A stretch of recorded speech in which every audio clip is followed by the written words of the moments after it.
Hi, my name is David, and I will be reading Pintong Maraming Silid by Eugene Edasco.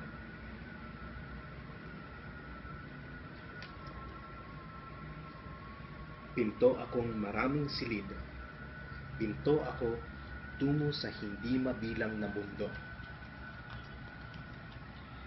Kapag nakakandado, isa akong bugtong, sikreto, misteryo.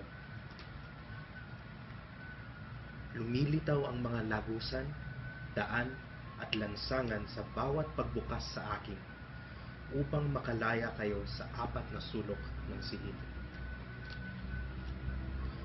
Paulit-ulit akong nabubuksan upang maihatid kayo sa maraming lugar, malayong nakaraan, malapit na hinaharap, sa bagong tuklas na planeta at bituin, at maging sa mga lihim na paraiso sa iba't ibang palapag ng langit.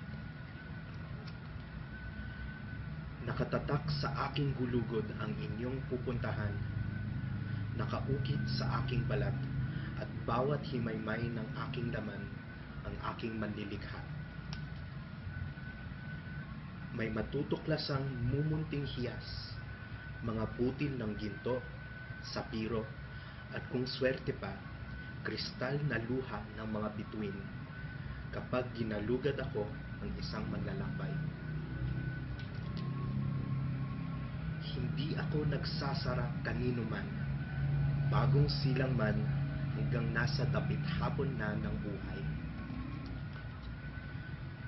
Makinis at malutong ako kapag bago, kasimbango ng kalulutong pandesal, marupok at nagpupulbos naman kapag luma.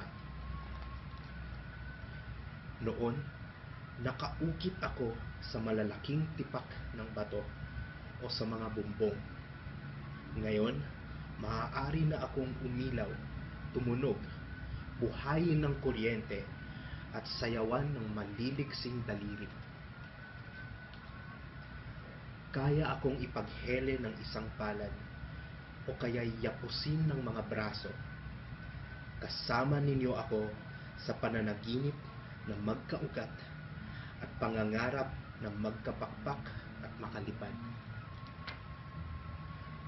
Paulit-ulit akong dinadalaw ng mga umiibig sa rikit ng mga salita, sa matipunong katwiran at sa ningning ng kaalaman. Balang araw, silang mga sumisinta ang lilikha ng sariling mga pinto mula sa maaabot ng kanilang haraya.